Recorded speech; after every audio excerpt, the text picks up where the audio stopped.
Today's little project is we've got an area here on this lawn that has a lot of bare spots.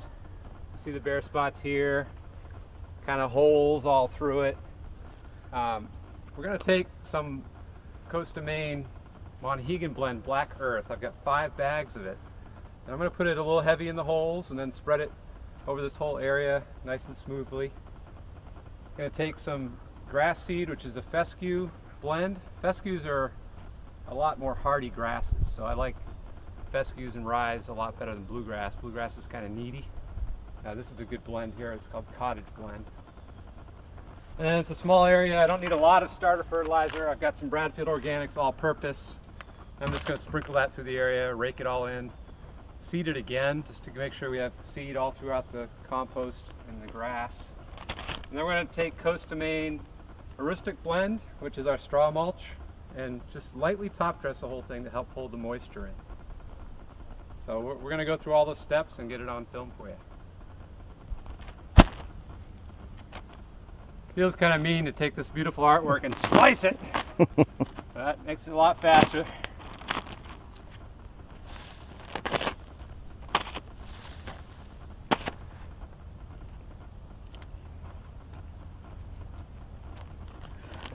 I can see why they call it black earth. Look at that. Beautiful.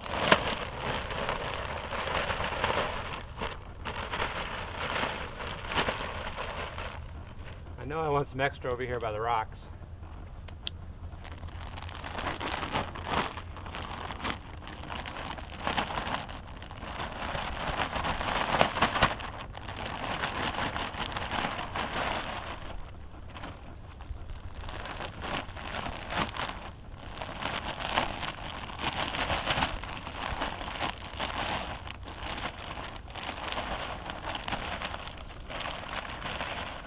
See, it doesn't take too long. The whole project time here is going to be maybe 15 minutes. You want to rake it in so that you can get the original grass poking back up through.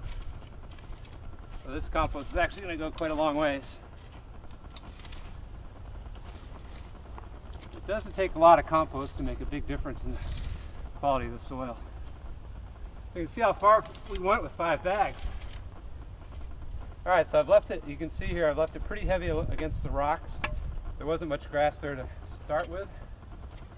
Just going to pack it down a little bit.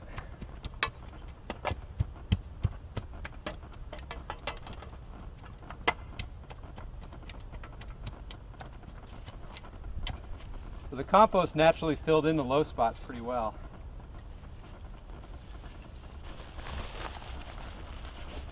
So I'm going to do this twice. I'm going to put down some, I'm going to go get a leaf rake, and then put more down after that. I want to make sure we have really good soil to seed contact. That's what the raking's all about. Seed needs there's certain acids that are in the soil that will help cause the seed to germinate. And it's also moisture related.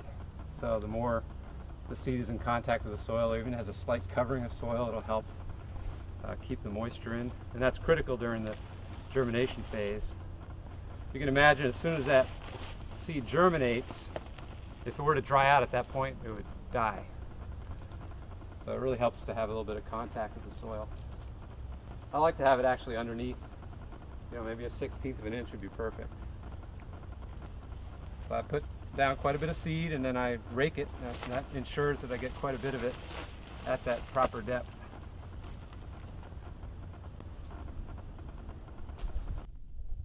Alright, so now I'm going to just lightly rake all this, and we're trying to get that good seed to soil contact. And again, this is the way I do it. There's a lot of different ways of doing lawn rehab or reseeding, but this is the way that works well for me, and it's also easy. Alright, so now I've put my compost down, seeds on top, and I'm just going to go over it like this, real easily. And if you can do a close-up, you'll see how the seed automatically goes under, and there's very little seed on top. And I know it's not down too deep, because I only have about 1/4 to 1/8 of an inch of compost down here. See that? It's disappearing right into the compost. And then at the end, I'm just going to put a real light top coating of seed again, much lighter than the first application. And then we'll put our mulch on top. Okay, just a little light covering where I think it might need it. There's a spot.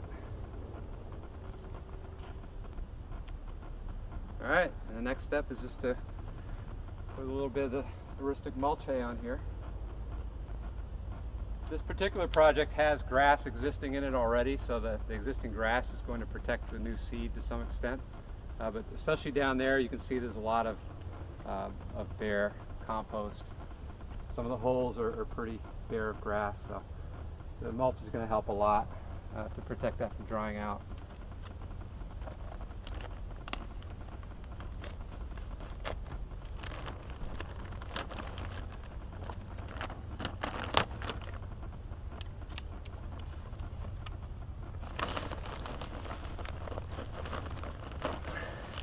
Now, the great thing about working with this is how fine it is. Normally if you're using regular straw, you have to pull it all apart. It's real clumpy. But in this case, I'm going to go down and just put a light coating on top. See, it quickly covers up the compost and seed. And just a light coating like that will be enough to protect it from drying out. You still need to water every day if it's dry, or if it's a really hot dry day, twice or 3 times a day. But the mulch does a lot to help it out. And it also brings more organic matter into the system when it breaks down. You can see how fine it is. It's going to break down much quicker than regular straw will. I don't know if you guys can see the clover in here. Clover is a great addition to the lawn. It's not a weed. It really brings a lot of nitrogen to the system. It's a partner with grass. With clover in the system, grass gets nitrogen naturally instead of having to add it through fertilizers.